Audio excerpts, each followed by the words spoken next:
Hello everyone, welcome back. I am doctor C Purva Jain, your financial growth coach. चलते हैं सबसे पहले दो बड़ी खबरों की ओर, जहां पर ब्लूमबर्ग ने कैलकुलेट किया है almost 1.7 trillion dollars wipe off हो गए हैं as of the start of the trading day because of probability that US is going to get into recession. With this, India का निफ्टी 50 इंडेक्स कहाँ अछूता रहा। Nifty 50 again testing our resilience and patience because March 2025 1.9% का correction and again 1.5% का correction अप्रैल के कुछ 4 ही दिनों में हो गया। इसी के चलते अगर हम टैरिफ का इम्पैक्ट देखें तो सबसे ज्यादा इंडिया का निफ्टी आईटी इंडेक्स इम्पैक्ट हुआ, जिसमें 4.2% का डिप सिंगल डे में नजर आया। अब इसी के चलते एक बहुत बड़ा क्वेश्चन हो जाता है कि निफ्टी आईटी इंडेक्स किस डायरेक्शन में जाएगा या कितना और करेक्शन हम यहाँ देख सकते हैं। फ्रेंड्स, वीडियो लंबा हो सकता है। अगर आप किसी क्विक टिप के लिए या इन्वेस्टमेंट स्ट्रेटेजी के लिए जुड़े हैं तो शायद से आपको लॉग ऑफ करना ही बेहतर रहेगा, because this complete video is for the sake of educational purpose and making you aware about what is going around. So सबसे पहले हम चलते हैं निफ्टी आईटी की ओर और समझते हैं कि निफ्टी आईटी में एग्जैक्टली आज की तारीख में क्या सिचुएशन है। अगर एक साल का सीएजीआर देखें तो वो नेगेटिव है, बनिस्पत इसके कि 5 इयर्स का सीएजीआर काफी स्ट्रांग है। बट प्रेजेंट में हम बिलीव करते हैं और आज के दिन 4.21% का करेक्शन अगर निफ्टी आईटी में दिख रहा है तो सबसे बड़ा इम्पैक्ट इसकी वो 10 कंपनियों की ओर जाना है जो सबसे ज्यादा वेटेज निफ्टी आईटी इंडाइसेस में रखती है ना। काफी इंटरेस्टिंग ऑब्जर्वेशन यहाँ आप इन कंपनीज के रिस्पेक्ट में देखेंगे। सबसे पहली बात, मार्केट कैपिटलाइजेशन के बेसिस पे ये सब दिग्गज कंपनियां क्लासिफाइड है। At the same point of time आपको majority of the Nifty IT companies का पी इंडस्ट्री पी से कंपेयर करने के बाद हमें पता चलेगा कि टीसीएस हो, इंफोसिस हो, एचसीएल हो, विप्रो हो, हर company, majority of the company is having a P lower than the industry P. मतलब करेक्शन तो काफी तगड़ा हो चुका है। बट अगर कुछ क्विक रेशियोज की और हम देखें तो इनके fundamental ratios like return on capital employed, return on equity काफी इंप्रेसिव है, काफी स्ट्रांग है। एंड यहाँ जब मीडियन से कंपेयर किया जाए तो काफी हेल्दी पोजीशन दिखती है इन दिग्गज कंपनियों की। वहीं डेट टू इक्विटी रेशियो बिल्कुल मामूली सा है, मतलब कंपनी फंडामेंटली काफी स्ट्रांग लगती है। इतना ही नहीं, इंटरेस्ट कवरेज रेशियो जहाँ 36 का ऑन एन एवरेज है, वहीं इन कंपनीज की इंटरेस्ट कवरेज रेशियो भी काफी पावरफुल है।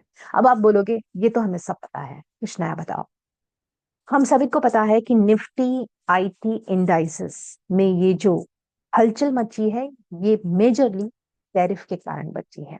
और इस हलचल का इम्पैक्ट हम इन कंपनीज पर देख पा रहे हैं। बट क्या टैरिफ ही सिर्फ रिस्पॉन्सिबल है? क्या और कोई दूसरे फैक्टर्स भी हैं जो हमें इस विश्लेषण या एनालिसिस की ओर लेकर जा रहे हैं? So let's get started with this now. Let's try to understand the equity market reflects here very clearly कि निफ्टी आईटी के अंदर पिछले एक महीने के अंदर 7.60% का करेक्शन हुआ है, वो भी डाउन साइड में, negative side. Now, it's important for us to understand what's going right or wrong with these companies. Fundamentally तो काफी strong लग रही है, but let's get started. Video थोड़ा सा लंबा हो सकता है, बट अगर आप इन डेप्थ एनालिसिस करना चाहते हैं आप मेरे साथ में बने रहेंगे।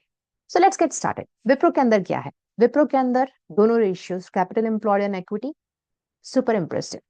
बुक वैल्यू और करंट प्राइस में जरा डिफरेंस देख लीजिए, काफी है, isn't it? Debt to equity ratio almost negligible. But इसके चलते इसके चलते कंपनी की सेल्स ग्रोथ को देखना क्रूशियल हो जाता है, जो हम प्रॉफिट एंड लॉस स्टेटमेंट में इस तरह से देखेंगे। सो सबसे पहले सेल्स नंबर 79, 90, 89, 88 वही रेंज बाउंड होके रह गए। इसी के चलते प्रॉफिट्स को देखें, 16,000, 16,000, 16,000, 17,000। No doubt these values are in crores, but it is stagnant from last 3 years, 5 years. We can definitely see this. And with this, let's deep dive into the balance sheet of the company. What the balance sheet says. Reserves strong है but range bound again 76, 73, 80 भी कोई correction या improvement हम यहाँ नहीं देख रहे हैं पॉजिटिव साइड में. And when we talk about the investors in the company, the promoters holding is very strong, which is 72%. And FII and DII hardly holds 15%. तभी आप देखेंगे कि विप्रो की स्टॉक प्राइसेस में कुछ मेजर करेक्शन आपको देखने को नहीं मिला. Just have a look. Low 255, previous close 263, and that's all. Right? Just 2% change. That's all, 2.5% change. Now, let's try to understand what's going around in Infi. Infi, very strong company with strong fundamentals, having super fantastic return on capital employed and return on equity. But अगर book value और current price को compare करें, huge difference. Debt equity ratio almost negligible. But with this, let's try to evaluate the revenues, the profit of the company. Last 3 years, 4 years के number देखें, again 146, 160, range bound. When we look to the profits, again 35,000, 36,000, 38,000. Though all these numbers are in crores, but still the revenues, the profits, not so impressive over a period of time. Now, when we talk about the balance sheet of the company, same situation. Reserves strong hand, but reserves में growth नहीं दिख रही क्योंकि profits ही नहीं बढ़ रहे company के.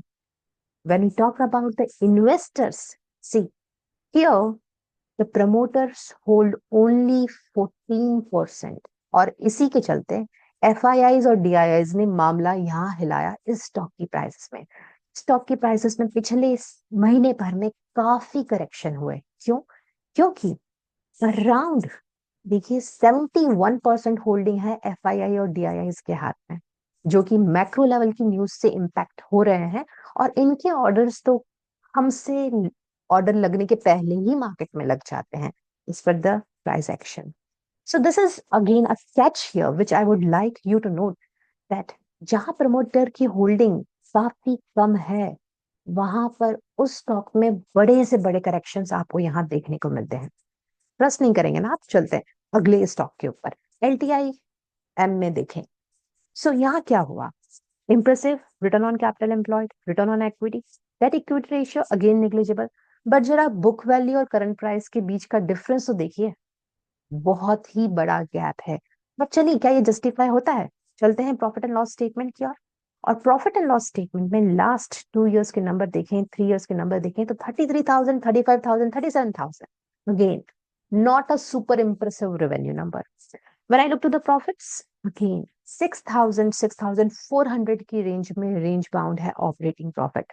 With this, when I look to the balance sheet, वही सेम पिक्चर आपको यहाँ मिलेगी.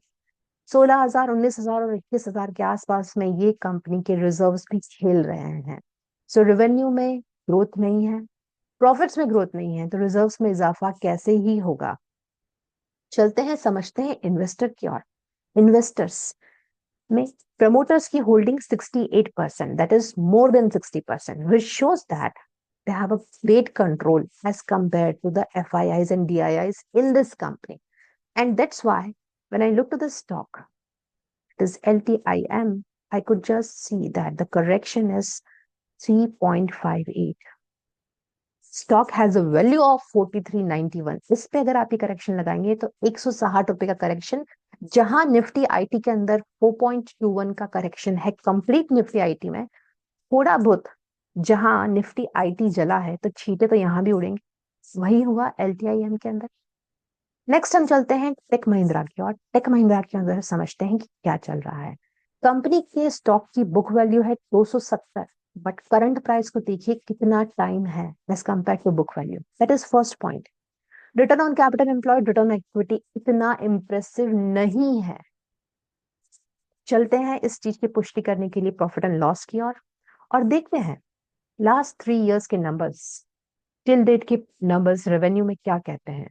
44 से ठीक है 53 तक बढ़ा, बट 53 के बाद में 51, 52 अगेन रेंज बाउंड. अगर हम ऑपरेटिंग प्रॉफिट की बात करें तो अगेन ऑपरेटिंग प्रॉफिट्स सेम 7,000, से अब घट के 4000 एंड 6000 की रेंज में। So not impressive. Stock holders को और कुछ चाहिए, केवल डिविडेंड बांटने से स्टॉक होल्डर्स खुश नहीं होते हैं। They look forward for appreciation in the share prices. 1 year appreciation just 9% and 3 year only -3. See, again negative, right? Now, with this, it's important for us to understand what's wrong with the balance sheet. Again, reserves, the bubble. When we talk about cash flows, again, not significant improvement in the cash flow from business operation. It is again struggling from 5,500 to 6,300 की range में. When we talk about investors, here again, promoters holding less than 60%. And because of that, FIIs और DIIs खूब धूम मचा रहे हैं stock के अंदर.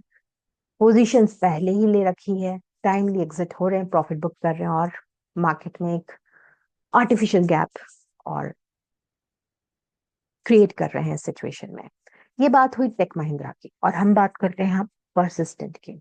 इस स्टॉक के अंदर आज 10% का करेक्शन हुआ, डिप आया. क्यों? Book value of the stock 360, current price देखिए. जब इतना वेरिएशन होगा तो जहां टाइमली निफ्टी आईटी के अंदर करेक्शन है इंडाइस में, तो आप में तो करेक्शन बनना ही बनना है. Return on capital employed, return on equity decent, debt to equity again negligible. But with this, can you look into the profit and loss statement? And here we go with the numbers. 8,300, 9,800 and 11,000.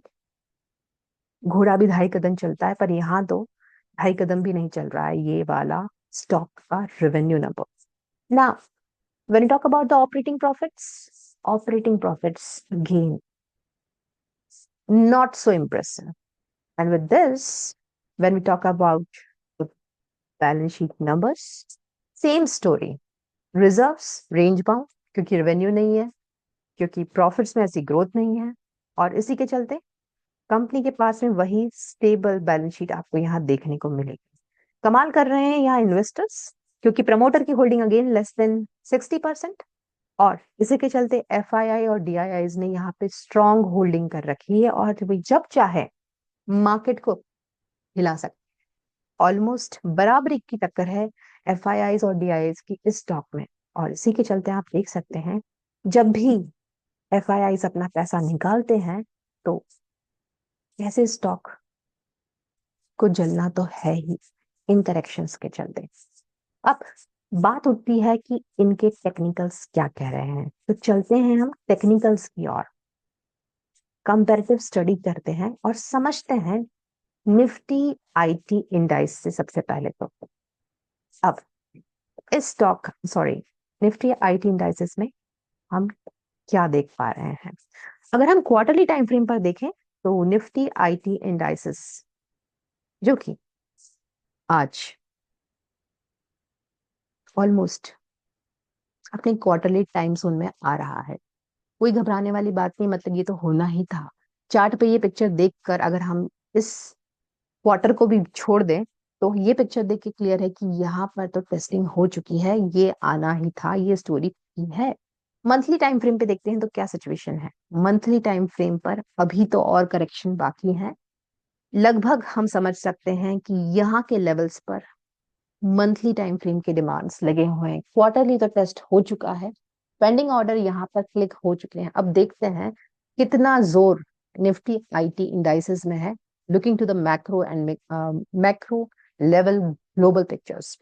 सो अभी भी अगर देखा जाए तो ये level monthly का time frame यहाँ बैठता है. आप इस चीज को गौर से देखें कि निफ्टी आईटी ने ऑल टाइम हाई से नीचे आ रहा था, और यहाँ के सेलिंग प्रेशर को आप इग्नोर नहीं कर सकते हैं, जो कि क्वार्टरली टाइम फ्रेम से आया है. क्वार्टरली टाइम फ्रेम को का जो सेलिंग प्रेशर है उसको रोकने के लिए क्वार्टरली टाइम फ्रेम का buying stock, buying zone, demand zone कितना दम दिखाएगा, यहाँ देखना बहुत ही क्रूशियल है.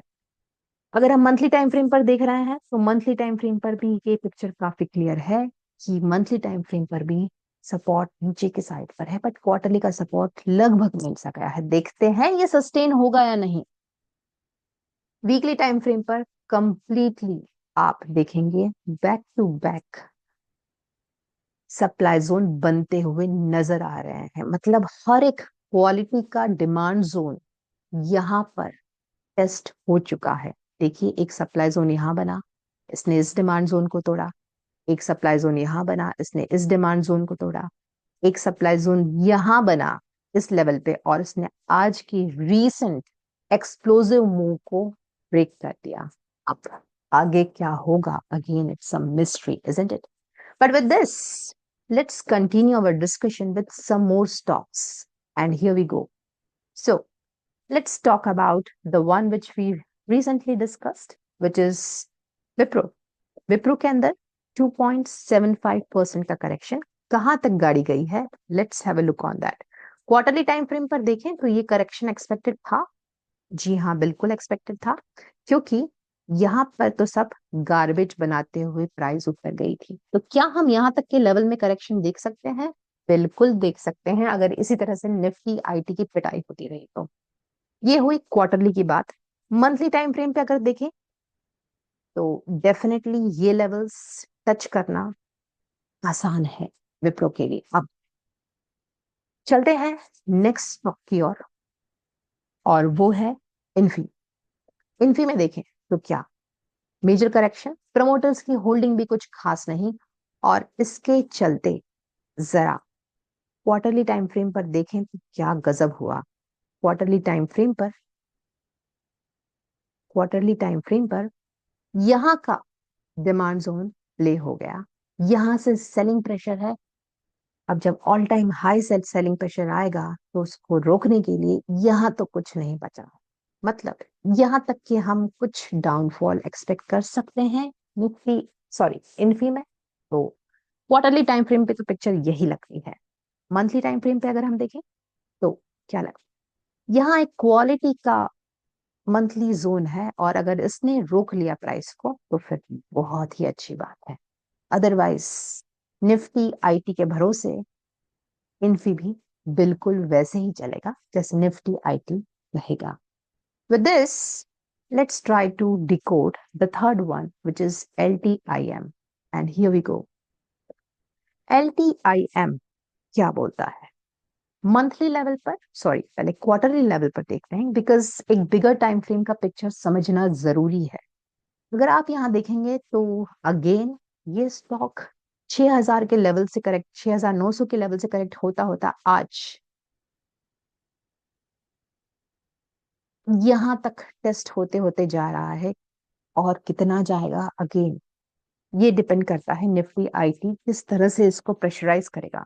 बट मंथली टाइम फ्रेम पे पिक्चर देखें तो क्या मूव है मंथली टाइम फ्रेम पर? अगर रोकने के लिए कहें तो ये वाला लेवल रोक सकता है 3900 का, बिकॉज यहाँ से आप एक एक्सप्लोसिव मूव देखते हैं। तो अगर प्राइस यहाँ पर आई तो संभलने के लिए एक बार इस लेवल पर संभल सकती है। Otherwise we all know what can happen. With this, let's get into the next one, which is Tech Mahindra. And here we go with Tech Mahindra. क्या चल रहा है क्वार्टरली टाइम फ्रेम पर? क्वार्टरली टाइम फ्रेम पर यहाँ quality का demand zone था, ठीक है। प्राइस पूरी कोशिश कर रही है कि हम यहाँ तक आ ही जाएंगे। चलिए मंथली लेवल पर देख लेते हैं क्या पिक्चर है। अगेन मंथली लेवल पर back to back supply zone बनते हुए आ रहे हैं, और कोई भी क्वालिटी का डिमांड जोन यहाँ रोकने के लिए नहीं है। शायद इस लेवल पर प्राइस रुक सकती है, 1271 के आसपास कुछ सपोर्ट मिल सकता है। बट ये कंप्लीट गार्बेज का एरिया है। तो देखते हैं इस जोन में कितनी ताकत है इस स्टॉक को यहाँ पे इस प्राइस पर रोकने के लिए। Next let's talk about persistent, जहां पर आपको आज 9% का ऑलमोस्ट फॉल देखने को मिला। चलते हैं क्वार्टरली टाइम फ्रेम पर और देखिए क्वार्टरली टाइम फ्रेम पर हम देखेंगे कि स्टॉक अपने ऑल टाइम हाई से आ रहा था। जब इतना सेलिंग प्रेशर है तो इसको रोकने के लिए तो ये वाला लेवल सबसे पहले सपोर्ट मिलता है 4236 के लेवल पर। मतलब 500 रुपए और नीचे आ सकता है, बिल्कुल आ सकता है। बट क्या इस लेवल पे एंट्री ले लेनी चाहिए? बिल्कुल भी नहीं लेनी चाहिए, because Nifty IT complete blood bathing कर रहा है। और इसके चलते हम देखें कि क्या डायरेक्शन बनते हैं स्टॉक के अंदर। क्वालिटी का डिमांड जोन अगर हम देखें क्वार्टरली का, तो जब यहाँ बैठ गया, मंथली पे आप यहाँ कहीं पर एंट्री देख सकते हैं रिस्क मैनेजमेंट के हिसाब से। So this was the complete breakdown with regard to Nifty IT and certain Nifty IT stocks. I hope you got great insights. Now, let's try to wrap up what Nifty IT index looks like and what are the future prospects. So, as we all know that the tariff policy, basically the reciprocal tariffs, there is a fear of potential US recession. और अगर ऐसा हुआ तो Indian IT firms के revenue बहुत ही significantly impact हो जाएंगे because they depend on US for the major revenue share. When we talk about the global market volatility due to tariffs, there is a fear of global trade war. And with this, there are high chances that there would be sharp sell-off in the IT companies. Investors are cautious and definitely of the tariff announcement, और इसी के चलते investors ने काफी redemption किया है अपने stocks को लेकर। अगर हम देखें ग्लोबल लेवल पर, तो एआई ड्रिवन टेक स्टॉक में काफी सेल ऑफ चल रहा है, and this is a major reason which result in decline in the Nifty IT index. And with this, disappointed by the corporate earnings, Q3 FY25 के results काफी निराशाजनक रहे, and इसके चलते हम देख सकते हैं कि इन्वेस्टर्स काफी माइंडफुली सेक्टोरियल रोटेशन कर रहे हैं because they see that as the market dynamics are changing, the growth prospects in other industries looks better as compared to Nifty IT index. Thank you so much for your patience and kind listening. And I believe that this was an insightful discussion with regard to Nifty IT index and what's going around in certain big champs when it comes to Nifty IT. Do hit the subscribe button. Do share this informative video, educational video among your colleagues and friends and family. And don't miss to subscribe the channel. See you in the next video. Bye-bye.